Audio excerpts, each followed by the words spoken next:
Okay, Miss Stephanie, we are live for the fourth time. Episode 4 of We Still Like Each Other, the podcast. How are you? I'm good. All right. So I'm Stephanie. I'm Travis. I'm with the works on Instagram. I'm Trav, you nerds. Yes. Well, welcome back. How was your week? It was a good week. It's rough going to work and you and Eli are home. So I got to mentally prepare myself every morning. It's easier when we're getting ready together. Yeah. As opposed to. And we're both getting ready for work, like the morning hustle and bustle. Yeah. So it's actually been a tough week for me. And I feel like part of it is that September through June, I was working full time. I was running a business full time. I was working out consistently. So I was super busy. And I think now that it's summertime and I'm only tutoring less than part-time, sometimes I feel like so unproductive that I can't do anything. Okay. Like, even though I have less tasks to do, I accomplish less because I don't know, I'm so used to being busy. So yeah, my mental health was kind of like struggling this week. Okay. So speaking of mental health, let's just jump into our first topic. Well, it's not our topic, but something we want to put our 2 cents on. Yeah. Simone Biles dropping out of the Olympic competition. Kudos to her. Okay. I see both sides. Both sides? So I see the side that says, this is what you're an athlete. This is what you're training for all year round or multiple years since a child. It's time to show up and do work. I see that side. But then I also see the side as someone who, does get mentally exhausted sometimes, that you need a break. Mm-hmm. And, she's a young woman. Shout out to her for recognizing that she needed a moment and she wouldn't be at her top performing self if she did go through with the Olympics. So I have a problem with that first opinion. Only because no one is one thing and only that. So yes, she's an athlete. And yes, this is the biggest moment in her sport, the Olympics, right? But when I hear you say, like, this is when you're supposed to show up, and I apply it to myself and my career, it reminds me of the language when people tell teachers, well, you have summers off, you have winter break, you need to be here Monday through Friday, 8 to 2, and it creates a culture of teachers like being afraid to take care of themselves. Mm-hmm. Pre-COVID, I went to work. I had a fever in the morning, Advil. I had a headache, Advil. My throat was sore, drink some tea, drink some Theraflu, go to work. Now with COVID, we all know if you're sick, you don't go to work. Whereas prior to that, it was like, you missed work? Unheard of, or you were judged, People talked about you in the cafeteria. People were sending emails. So that's my issue with that side. Mm-hmm. Yeah, the other side, she decided not to do it. The reason I'm so proud of her for deciding not to do it is because the backlash for pulling out is much greater than had she competed and underperformed.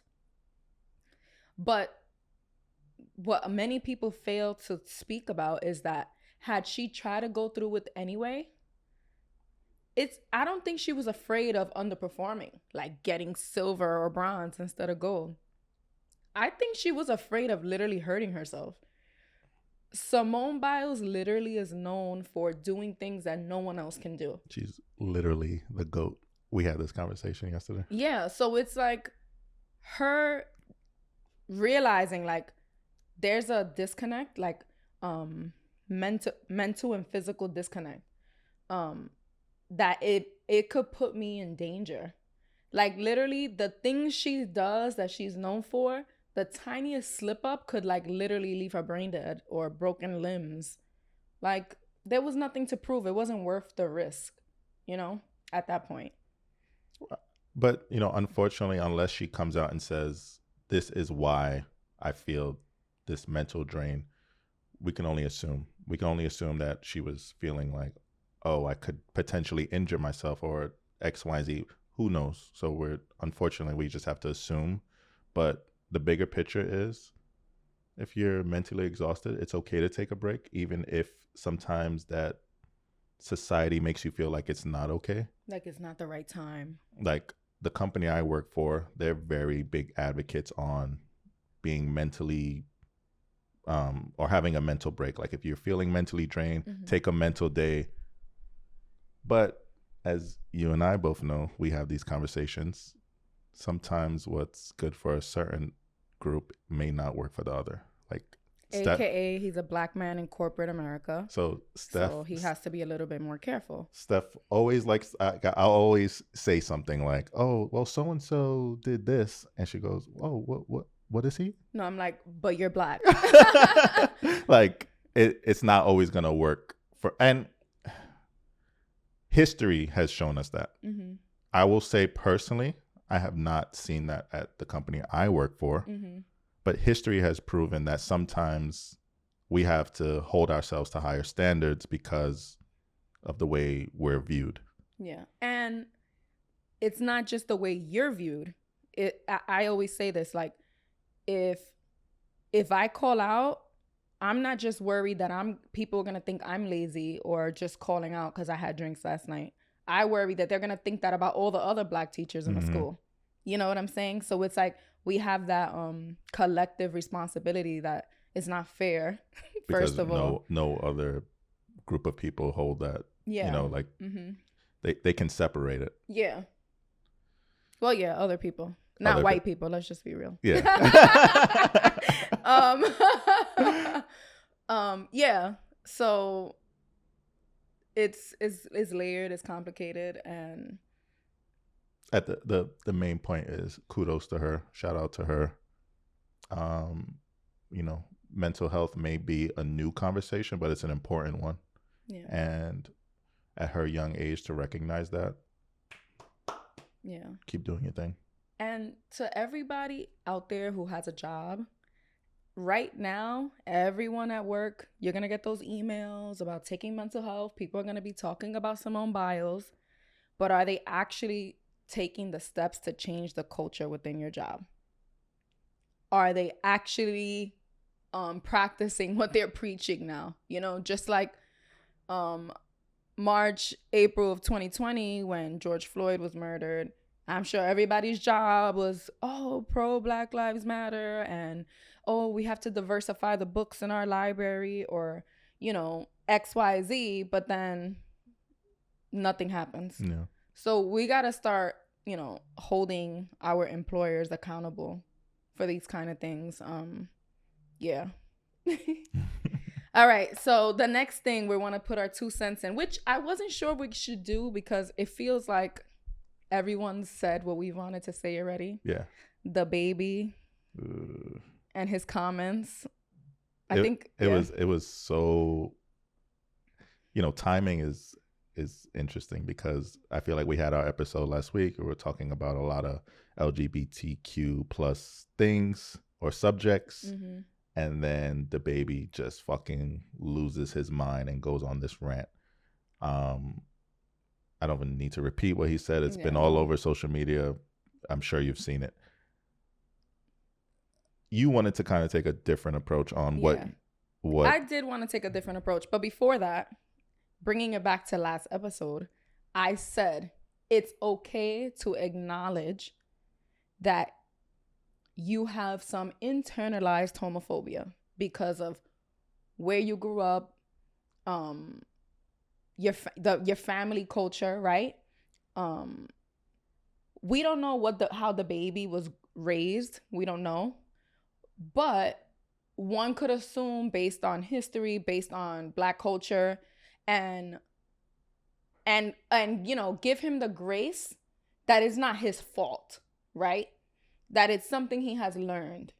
So I just wish that after he said it, he was at a concert. He's entertaining. He's exhausted. Adrenaline is hot. And he says some stupid shit. Why not the next day apologize, admit it was wrong, and commit to learning. Not that it will make it cool. Not that the outrage would still be warranted. Yes, it would still be warranted, but it would be a little more understandable. Yeah, and he took the exact opposite approach and doubled down. And then there's people defending him, doubling down. Like, again, all of this stuff has been there. There have been Black queer people online discussing this. Like, I feel like we don't need to take up space in that. But just know that if you're listening to this podcast, we do not agree with DaBaby's words. I also don't agree with just canceling Black people, like, on a whim. So I do wish that he would acknowledge what he said and commit to learning and changing and growing. You know, historically, being a Black man in this country has been tough as it is. Being gay in this country has been tough. So I can only imagine when you know, especially if we go back a couple generations, raising Black men. If you had a Black gay son, it just made it much more difficult. So I understand that, like, that fear of like, you can't be a Black man and be gay, not in this house. Yeah. Not that it's right, but I can understand the history and give grace. But we're at a time where we need to fucking move forward. Yeah. You know, like, the fact that things like this are being said in 2021 are mind-blowing. It's mind-blowing. And I hate that he said something about, when cops kill Black men, I want the same energy. Like, boy, stop trying to deflect. Like, that shit had me tight. Yeah. All right. The other take. I'm paraphrasing and apologize for repeating this, but he said something to the effect of, if you're out there and your pussy smell like water, put your lighters up in the air. If your pussy smells like water. So what was he implying by that, babe? Basically, if your pussy has no aroma, your vaginal area doesn't have a scent. You are apparently better than other women who do have a scent. First of all, nobody's pussy smells like water. What does water smell like? Like nothing. Unless you literally, like, maybe that second out the shower. And I still feel like it still smells like pussy. Like, I don't want my pussy to smell like water. I'm not a fucking child. I smell like a woman. Like, and it's like, no, and Madonna mentioned it. And I remember thinking, like, I want to talk about that because no one's really talking about that Before part. we saw her post, you were saying that's what I want to bring up. Like, that's the main thing I want to focus on, not the... and not because the rest wasn't important, but because everyone's talking about that. But yeah, can we stop this shit where women's pussy is supposed to smell like flowers? I don't use scented soaps. I don't use scented panty liners. I don't use any of that shit because it fucks up my pH. So my pussy's gonna smell like pussy, okay? And I love it. Like, it blows my mind, like, how self-conscious we have to be of women, of what our vagina smells like. Douching is terrible for your vagina, but it's a huge market. They still make the shit, so clearly so many women use it, and it, like, literally fucks your pH up. It does the opposite.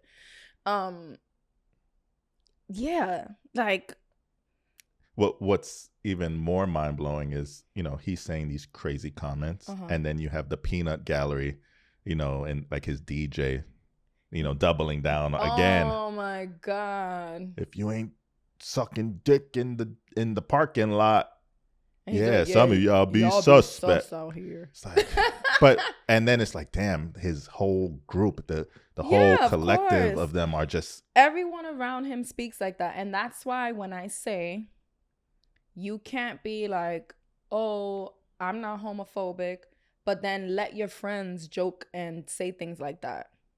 Like, no, none of my friends have those sentiments at all. You know what I'm saying? So we got to check our friends as well.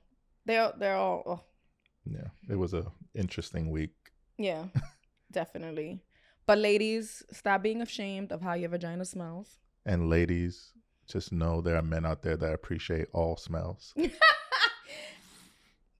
This one, you know what I'm about to say. Oh my God. Sometimes when he's trying to get frisky and I'm like, I've been sweating, maybe I worked out. And, since my pussy smells like pussy after a workout, it's kind of extra boofing. And I'm like, wait, babe, I need a shower. He goes, that's just extra seasoning. So get you a man that likes your seasoned vagina. Word. You are like set out to embarrass me every episode. No, I'm proud of it. I'm proud that you make me feel comfortable, that I don't have to be like, get away from me, I smell. Or you have to go fart in the bathroom. In the bathroom. Like, I love that you just, know that I'm a human being, not like a woman who doesn't have hair or doesn't wake up with morning breath and doesn't have a normal smelling vagina. So you shouldn't be embarrassed. Shout out to me. Okay. So you ready to jump into this was a favorite from last week. People loved our segment. Also, y'all can relate. So and I love the name. That's the one. That's the name. We're sticking with it. It's the other segment that we don't know, but also y'all can relate is a good segment. People loved it. Yeah. And we got 2 news stories today. The first one is titled, "Was my rebound financially abusive?" Ooh, rebounds. People would say we were each other's rebounds, right? So sometimes rebounds work. So nothing against rebounds. After an almost 10-year failed relationship due to infidelity on their part, I found myself in a new relationship after just a few months. Despite everyone's opinions and warnings, I stood with that girl because I felt she was more than just a rebound. Okay, right? Fuck what everybody gotta say. You know in your heart what you was doing. We quickly moved in together, and after about 1.5 years of being together, my old job had reached out to say that I had a pension check that I never collected, around $16,000. I decided to use the money to secure a nice apartment for us in an up-and-coming area in Brooklyn. If you from New York, you already know that rent was crazy. I loved the apartment and hated the apartment we lived in prior. I furnished the apartment and had no problem spending on us. So at this point, she collects the money, she gets the apartment, and whatever. And she did it for them.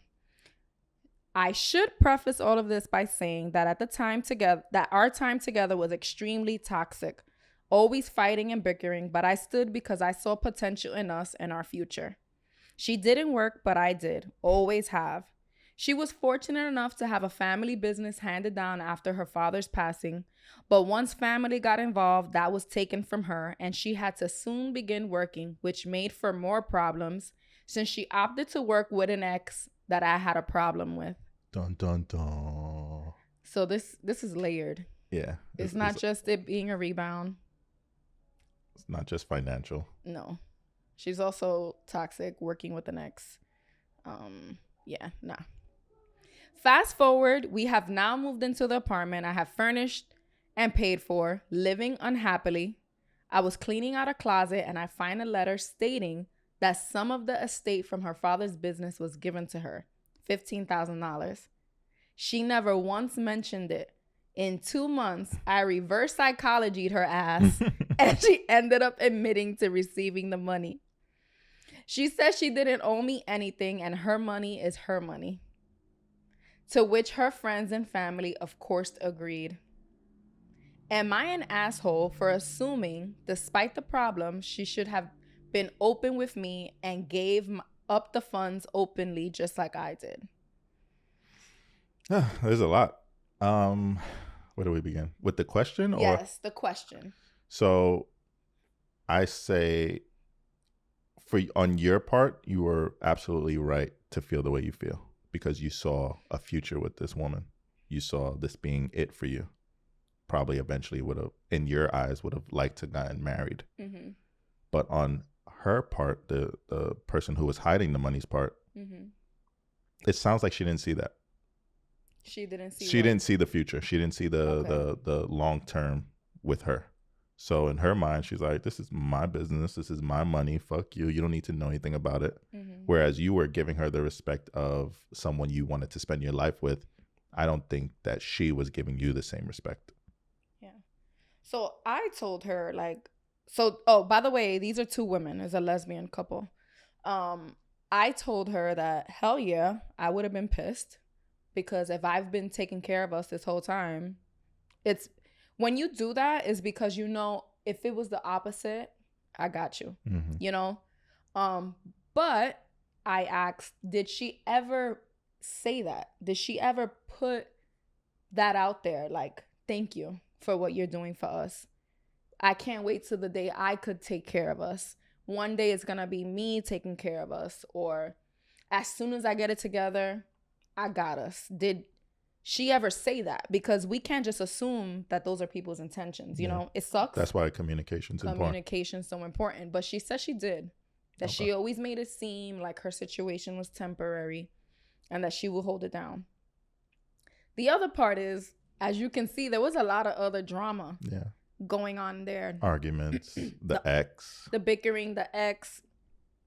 So I feel like her finding that check was a slap in the face that, like, bitch, you don't see all these other red flags? You need like a gut punch in the stomach to finally be like, all right, I'm done.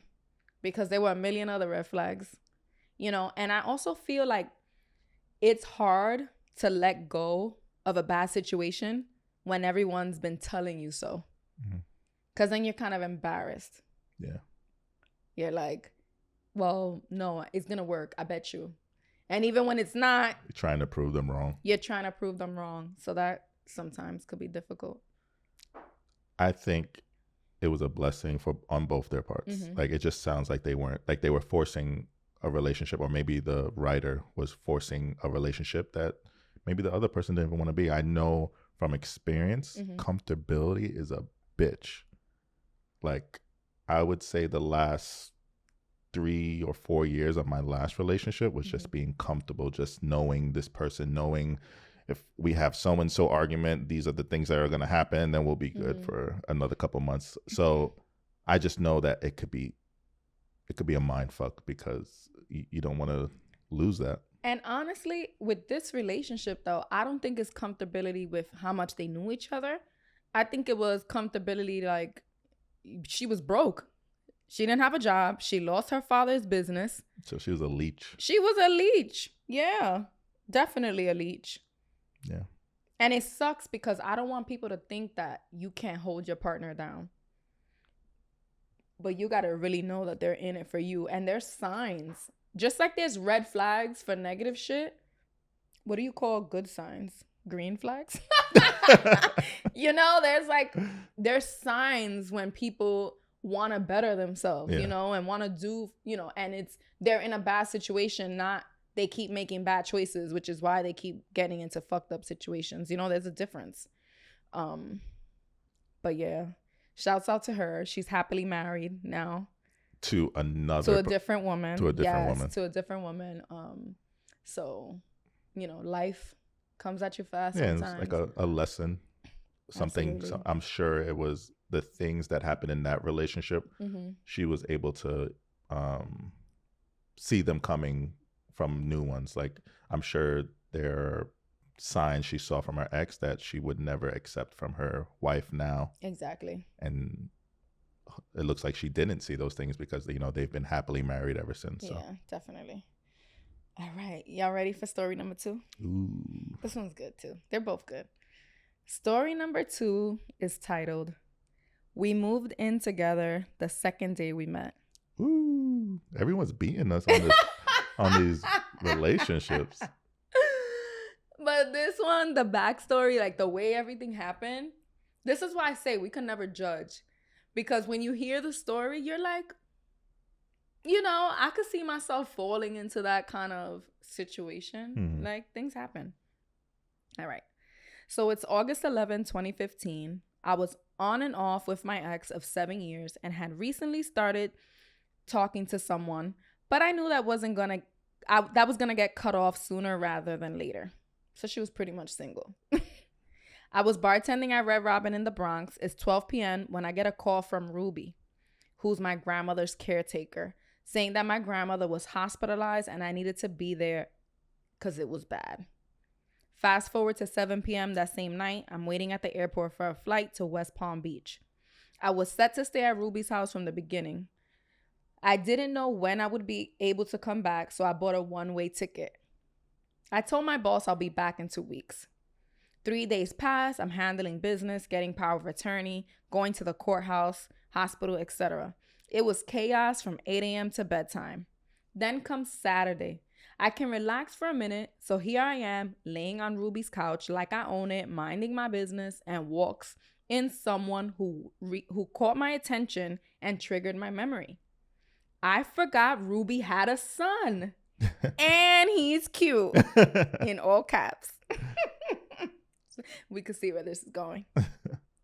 We end up talking. That leads to him coming with me to run a few errands and then parting ways later that evening. I go back to his mother's house and he goes to his own house. I instantly dig through his IG and hop in his DMs. Detective work. Because when you see something you want, you got to go for it. You got to shoot your shot, ladies, all right? Sunday, the next day, and my 5th day of being in Florida, we hang out again all day. This eventually led to me going to hang out at his house, where we both eventually fell asleep on opposite ends of the couch after movies. Mm-hmm. Shots and talking at Netflix and chill. And talking about almost everything. You know, those first stay up late convos. Next thing you know, I never left his house. I went and got my bags from his mother's house the next day and decided I'd stay there until I was ready to go back to New York. I thought to myself, how perfect. A small out-of-state fling to help me keep sane while I'm stuck in Florida. That's what I told myself. Well, days turned into weeks, then to months. I eventually realized I got myself into 2 situations that I could not and wasn't willing to back out of. Saving my grandmother and building something with this man.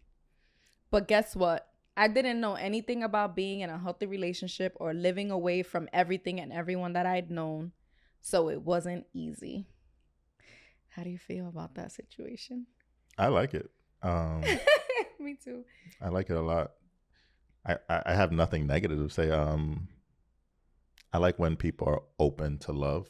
Like, I have friends I talk to about, who are single and maybe looking for a man or a woman. And it's just like, you have to kind of have those feelers out. And it just sounded like she was open to it. Even in the process of ending something else here in New York, she went to Florida, and, it could have just been that physical attraction, or maybe more. Like you always said, you saw me and you were attracted to me, but there was more than just my physical for you.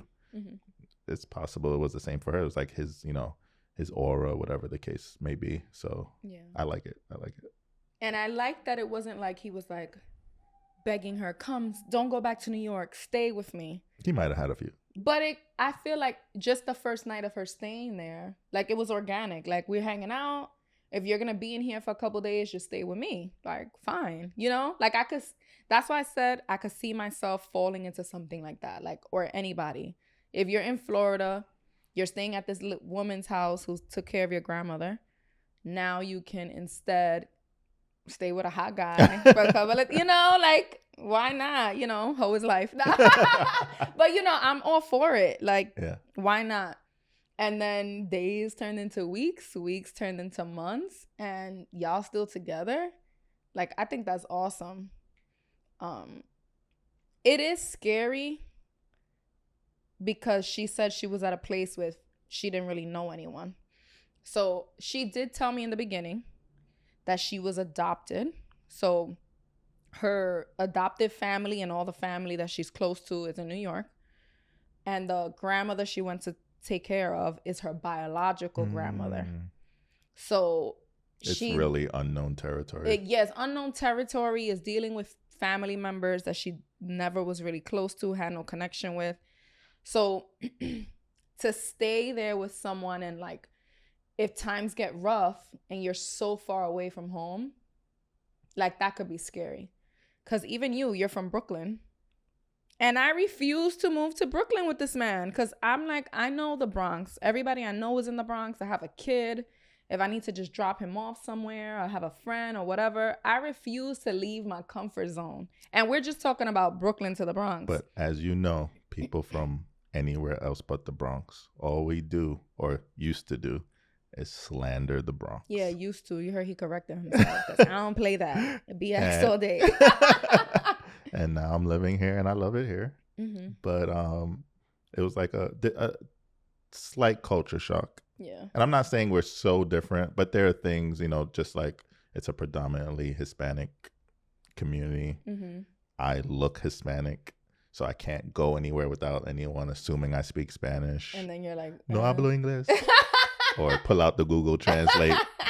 But yeah, now I love it here. But back to your point of moving to Florida from New York. Yeah, so that part is scary. So that took a lot of courage. But, you know, us women, we smart as fuck. I'm sure if she was in a bad situation, she was able to get out of it, you know? Yeah, and like has no children. At the time. So life update on this couple. So this was 2015 when they met. Okay. They had their first kid together in 2018 and their second kid together in 2020. Oh, they knocking them out. And they are still happily together, and they're currently in the process of building and creating separate businesses. Nice. So they're, you know, it's a success story. I like it. I love it. That's cool. Yeah. All right. So now we're going to jump into our personal topics of the day. And the topic is, babe, bad or terrible dates. Bad terrible dates. Date stories. So Travis has two. I only have one. This is kind of getting into my baggage, but I always felt like men didn't want to date me. Like I didn't go on that many dates. I don't know what it was. I'll take you on a date, baby.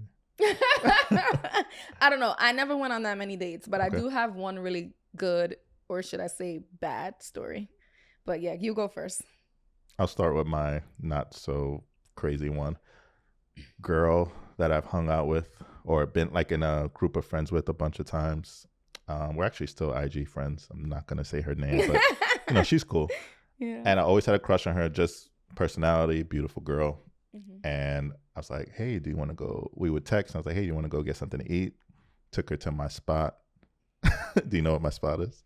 Yeah. What's my spot? Is it? There's two places. Well, okay. There's the one that's by Round 2 that they sell margaritas and Spanish food, or Footprints. No. None of those? Hibachi. Oh my God. We literally just went to this hibachi place the other day. I'm still taking Grace. But took her to this hibachi spot. And, well, no, I went to pick her up. And she has her best friend with her. She friend zoned me hard. And without telling you. Without telling me. So you thought it was a date. Thought it was a date, turned into this. But I knew the friend. Mm-hmm. And, you know, I did the right thing.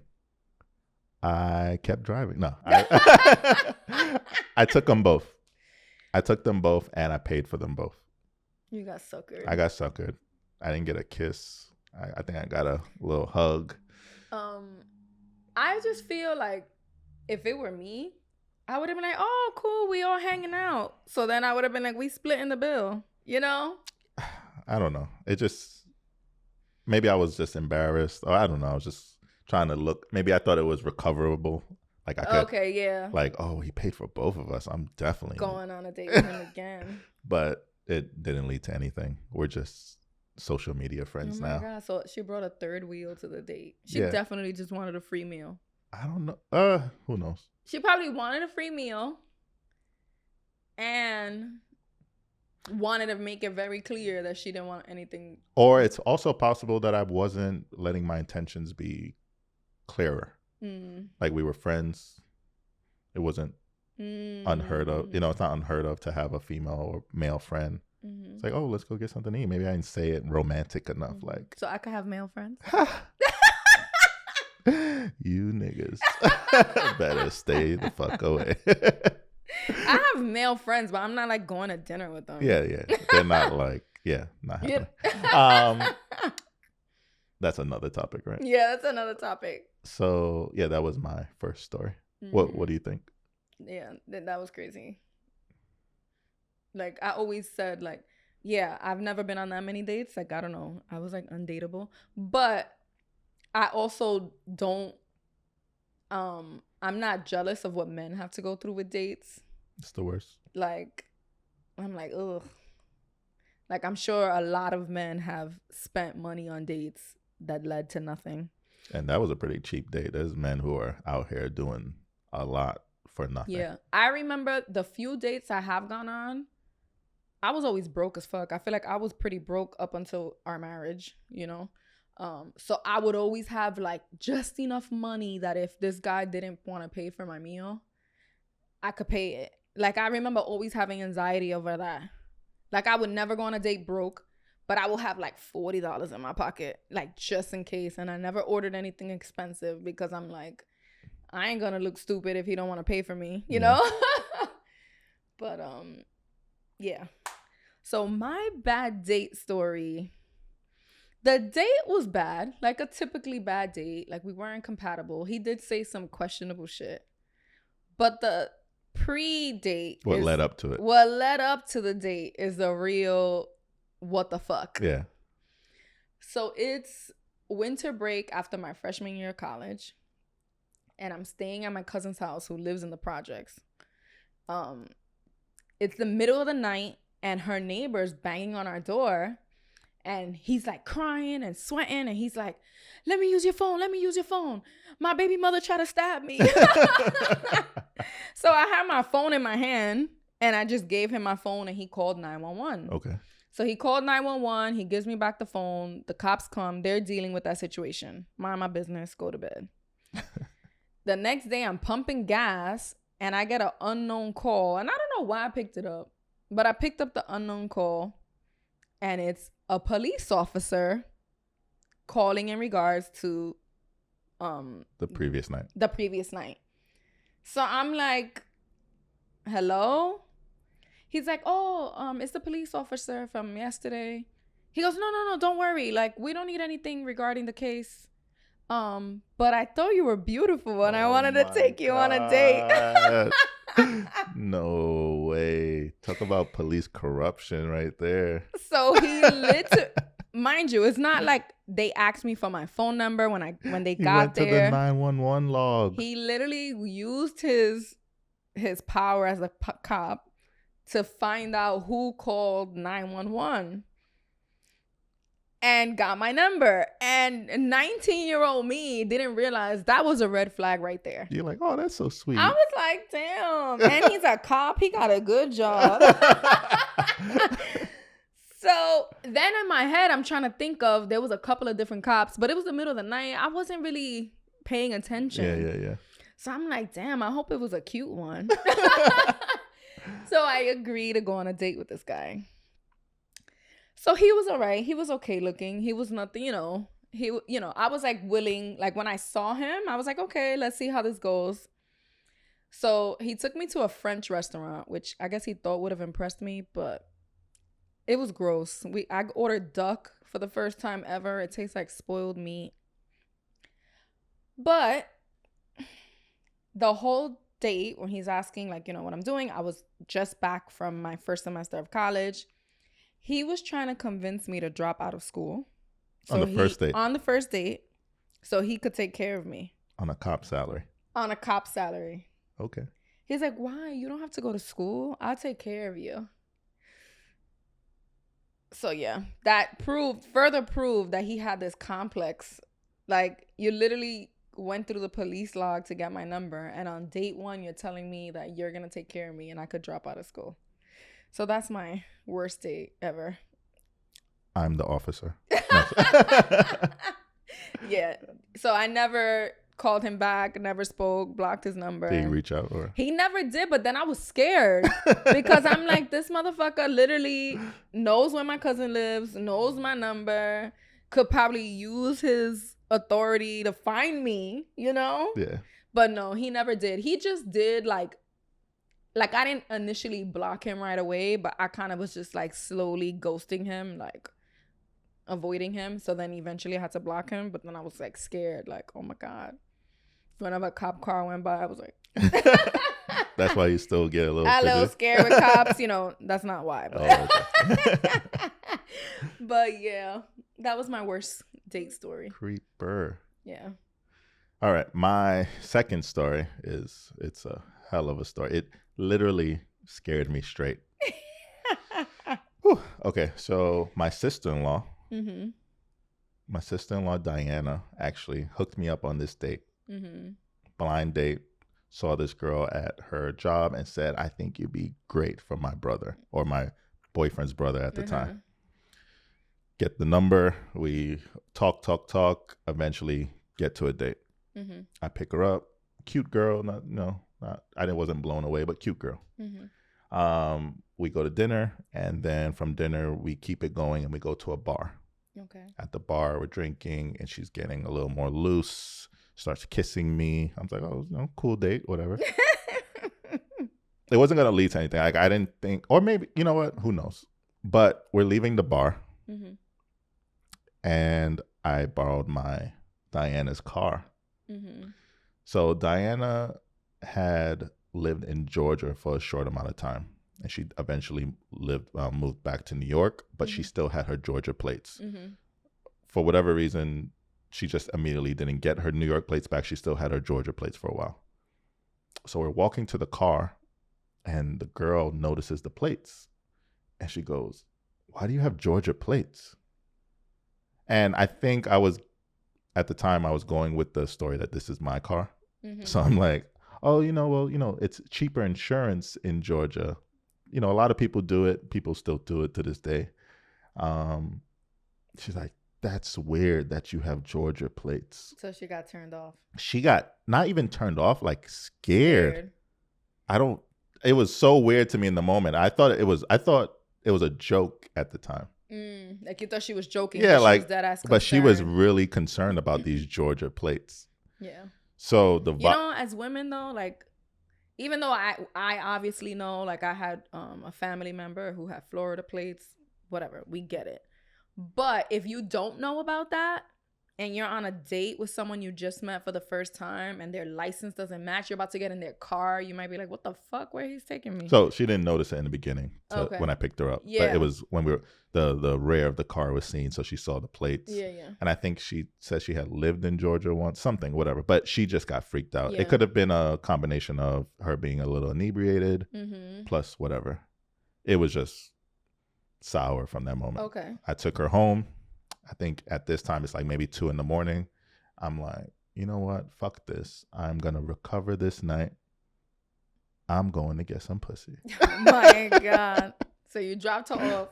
And then I call another girl. Okay. Someone who a sure thing. Okay. Someone you've messed around with. Someone I've messed around with. So this person lives in Staten Island. So I'm in Brooklyn, heading to Staten Island. I think that's the Verrazano. Speeding because it's 2 a.m. Fuck it. And I'm on my way to have some fun. I get pulled over. Come to find out, my license was revoked due to some insurance thing that I never paid attention to years prior. And so you were driving with a revoked license. And you're a black man in America.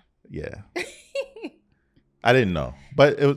Yeah. I kind of knew. Whatever. You kind of were. You didn't know for sure, but you had a feeling. Yeah, and you were avoiding dealing with it, or dealing with the penalties, the fines, whatever. Okay. So I get arrested. That's what happens, ladies. So it's like a Friday night, 2 to 3 a.m, and I get arrested. I go to the precinct. I'm in a cell no bigger than the distance between us with I'm assuming, nice Mexican gentleman. And I'm just sitting on a bench, cold. I think at one point I got a bagel with butter. And I'd say I was locked up for about 12 hours before we went to a court. Got a court date. But the girl that I was going to see picked me up from the courthouse. We went back to her house, and we still had sex. It's not like a happy ending. That's the happy ending. I guess it is happy, but damn, you had to spend all night in jail for some pussy you already got before. Like, you could have just been like, all right, I was making out with one girl. Let me just take my ass to bed. It's 2 a.m. Thirsty. You could have rubbed one out that night. But I did find out I had a fucked up license and got it fixed really quickly. All right. So, everything happens for a reason. Better have got laid that morning. The fuck? Shit, I would have been tight. So my bad date led to jail. Is that the only time you've been arrested? Yes. Yeah. And that's why I was saying it was like, it scared me straight because I'm like, I cannot deal with this small, like this little jail right now. I'm not doing any crime. No crimes. None. Fuck out of here. Yeah, I'm only scared of jail too. I'm a pussy. All right, so that's the end of our personal story. So Yeah. the last segment, which we also introduced last week. Last week we introduced it as Internet Love, but we knew it was a working title. This week is Media Love. Still a working title. Yeah, just so we can cover more things too. More things. So media is general. So we could talk about movies, TV shows, news articles, anything. So media is more broad. So today we only have one good topic, but we do want to talk about some funny shit we saw on Instagram today. Yeah. So bringing it back to DaBaby, he was linked to this musician, right? Yeah. And her name is Danny Lay. Dominican mommy. Yeah, that's like her one song that I like. Is cute. Dominican mommy. So there's a whole bunch of drama surrounding their relationship, right? It was like he was with his baby mama, but then trying to be with her, and he was with the back and forth, and then she wrote a song about being light skinned, and he has a dark skinned baby mom. Her whole album, which I enjoy a lot, is about DaBaby. Yeah, the whole album's about DaBaby, but there's a lot of controversy around her because she wrote a song about being light skinned. Oh, was it Yellow Bone? Yellow Bone is what he wants. Yellow Bone is what he wants. So it's like a jab at the baby mother who's dark skinned. So y'all already know. We don't play those games. But anyway, Danny Lay is pregnant, even though her and DaBaby have been separated. So there's been this whole like, is that DaBaby's baby? Yeah. And what did she do today on Instagram? My phone is over there, but she posted a picture of her bump, and I think she said, the baby weight or the biggest, but DA biggest. The way you spell DaBaby. So it's implying what we already assumed is that DaBaby is the father. Is the father. And the reason we even bringing this up is because it's funny as shit. Like the internet is undefeated. Yeah. The black internet is undefeated. Black Twitter. It's like the comments are fucking hilarious. So I'm going to just read a couple of the comments that we found mad funny. So hashtag the dummy. Hashtag the hell. The comments is killing me. That ass. Which other one's mad funny? The audacity. The weirdest. The colorist, the clown. Poor thing. The fetus. So, I feel bad. Like, I don't want to shit on her for making a stupid mistake. I don't like to judge women for who their baby daddies are. Like, but I'm also not in the shade room comments and trying to belittle her. I'm just laughing and having a laugh with y'all. So I just find it funny that she chose this moment that he's in this controversy for being homophobic. Yeah. To now tell the world, like, that's my baby daddy. Yeah. That's like that. It's like a subtle support. Yeah, it's like subtle support. It's like, that's my man, and I'm gonna stick beside him. Like, girl, you could have waited. Like, you was keeping it from us long enough. Like, why right now? That's my only issue with it. Yeah, good luck to them. Good luck to them. Good luck to her baby. If she does have ingrained anti-blackness in her, I hope the baby's light skinned just for the baby's sake. But the other thing we want to talk about that we briefly mentioned last episode, and I posted about it on Instagram, about this show on TLC called Seeking Sister Wives. What everyone thinks we're doing. And we're not. So we wanted to talk about that. So last week when we released episode 3. Mm-hmm. I knew we were gonna get some, not heat, but questions. Mm-hmm. And of course, my first phone call is from my dad. Shout out to the daddy. Shout out to my pop. You know, he's a supporter of ours, and you know, he listens to all these things. But he was just like, my jaw was on the floor hearing these things about you two. And yeah, he wasn't judgmental or anything. I think he was in shock. Yeah, he was in shock. He was like making sure I was okay. Like, how do you feel like letting that out there? Because I feel like I said, it's never been a secret that I'm a bisexual, but most people just assume I'm heterosexual, and I'm not going around like, hey, did you know I'm bisexual? So I feel like most of your family probably didn't know. Yeah. You know, so he was probably just he was making sure I was okay. Like, how did I feel like coming out, you know? So yeah, that was fun. That was a fun conversation. I spoke to my mom too. Mm-hmm. She was, you know, my mom's a lesbian woman, so she was just like, oh, all right, you know, you've always been someone who didn't care about people's opinions, so it was like, it wasn't a big deal to me. She's like, I couldn't do it, but you know, as long as y'all are healthy and communicating, you know, more power to you. So that was cool. Yeah, I got a lot of those, like, oh, I couldn't do it. Like, especially like when we talked about you being intimate with our previous partner. Like, oh my God, like, I don't think I could ever do that, you know? And someone else reached out and said, like, you know, I've considered that, like, all the positives of like having Pros. a third in a relationship, but I don't think I could do that part, like sharing sexually part. And I said, like, I feel it's because 2 people in a relationship is the norm. It's what's ingrained to us, just how people learn homophobia because they're so used to heterosexual couples. When we see a relationship that doesn't look traditional, it's uncomfortable for us, you know? And even people who are open to polyamorous or polyamory, even they have those moments of like insecurity and jealousy because it's difficult. We're not used to seeing it. We don't have many examples of how that works, you know? So of course, those are things you're gonna have to navigate. But back to the show. Yeah. Back to the show. This shit was crazy. So obviously when we saw it, Seeking Sister Wives, I think we were just like, didn't know what to watch one day. Yeah. And no, actually, I heard about it on another podcast. Oh, okay. On horrible decisions. And then when we saw it on the TV, you were like, oh shit. Yeah. Let's watch it because this other podcast mentioned it. It was fucking cringeworthy. Yeah. It's a lot of religious freaks. I'll say it like that, or religious nuts, or so I don't want to say it that way because there was one family. Well, not all, yeah. There was one family that religion was their biggest motivator to having a plural family, but they seemed like the most. I respected their relationship the most because although it was religion was a big factor in why they were doing it, they all really believed it.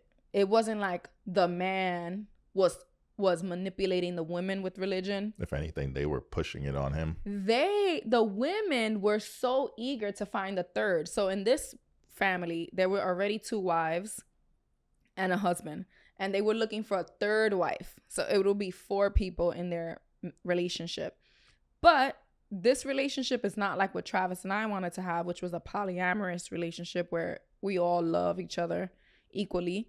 It's more so they're all married to the man, but the women are just like sisters. Yeah. But the women were like so into it. They wanted another sister. Even at one point, he was like, "Let's not do this right now." Yeah, he was like, "Nah, we're not ready right now." One of them was pregnant, so he was like, "You know, I think it'll be difficult. Like you're having a new baby, and then us trying to introduce a sister." So that's why I said I don't want to say it's religious freaks because I respected 100% that relationship. Like if I worked with one of those women, I would never be like, "Oh, she's manipulated, she's warped." Like so it worked for them. When I do say religious freak, I'm referring to another couple. Yes. Who used religion to basically get his dick wet. Because That one was insane. He brought it to his wife from a religious standpoint, and basically they went on the internet for other people who are looking for this type of But relationship. before they did that, the wife clearly was not comfortable She was on the with fence. it. She was on the fence. She wasn't sure. And every time she showed a inch of insecurity or doubt, he said, but God. But this is what God wants. Like, and Jesus Christ. so that's when it was so like creepy and cringy. So long story short, they get this. Was she Brazilian? Yeah, so they go online to find a third for their relationship, a second wife, a sister wife. And it's a Brazilian woman. And of course, she can't come to America unless she can marry this man. But they're married. He convinces his wife to get a divorce. So his wife of like 13 years, they have 2 children together.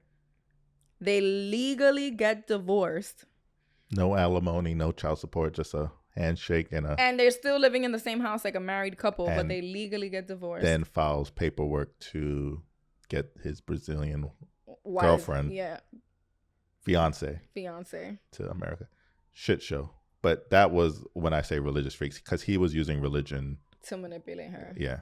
And push it on her, even though it's a good show. I would say check it out. It's cringe. If you like cringe, like those shows that you're like, it's so bad, but I can't turn it off. Yeah. Watch that shit. Yeah. Latest season TLC. I want to talk about the Black family because we were rooting for them. We were rooting for them. So it was a Black couple. They had children. And they wanted it. At the time, I felt like it was the closest to what Travis and I wanted, except that the woman was heterosexual and it would be where they shared the husband, but they weren't intimate with one another. So that was the difference. But in terms of like what they said it brought to their family, just their relationship, the way they were with their children was so open, and I in no moment felt like the husband was manipulating the wife. Not in 1 second. Like, I'm like, you know what? I respect their decisions as well. I don't see them as like, he's just trying to be thirsty for some girls. Yeah. I really like their relationship. But then when the season ended, of course, we like Googled everyone, like who's still together, who's not. Turns out behind closed doors, some abuse going on. Abuse, manipulation. And it kind of seemed like the original couple was abusing and manipulating the other women they introduced to the house together. Yeah. So it wasn't like he was manipulating his original wife. They broke our hearts. Yeah, we were like, oh my God, how dare they? So we're kind of giving you a bunch of spoilers, but we only watched season 3 too. There's like a bunch of seasons. Yeah, it's a cool show. It's one of those brainless, mindless things you're watching. I hate TLC. Why do I hate TLC? So every time, it'll be commercial break, but then the show comes back and they literally for the first 60 seconds are recapping what happened. More, like half of the segment is they're repeating literally shit they already said. Yo, that blows mine. I'd be like fast forwarding it. Like, and it's like they're anticipating something for so long and then it's like nothing. Like they edit it to make it seem like something juicy or crazy happened and then it's like literally nothing. Yeah. I probably won't watch more seasons. But watching that one was fun. Yeah. So, yeah. Is that the end of our show today? I think it is. Great show. Please submit your stories of horrible dates. That could be something we talk about next week. And also y'all can relate. Yeah. Anybody in a situation, have anybody been in a relationship where their partner wanted a sister wife? That would be interesting. I wonder if anybody would tell us that. We also take like super anonymous with email. Yes, like if you don't even want us to know who you are, you can email us through make like a fake Gmail. Yeah, we'll make a post about it. Just check us out on Instagram at We Still Like Each Other. But even our emails, we still like each other at gmail.com. So super easy. Thank you all so much. I did want to ask, I know it's the very end of this, so I don't know if you're gonna get to it. But we're almost at 100 YouTube subscribers. So we wanted to do a giveaway when we reach 100. And instead of doing like Amazon gift cards or something generic like that, I wanted us to be able to support a small business. ideally a Black small business or a woman small business, person of color small business that we could support. Like we would literally purchase something and then give it away as a giveaway, and it could be like promo for them as well. So if you have any small businesses in mind, let us know, and that could be like our way of, you know, giving back to our people and also giving back to our listeners. Yeah. Good stuff. That's it. Peace. Bye. You messed up. Oh shit. I was looking at you. I was waiting for you eyes to were ask open, the like question. her eyes were. Like, and he fucked up the ending. So let's rewind. Do you still like me? I do still like you. Just a little less because you almost forgot. Bye, y'all.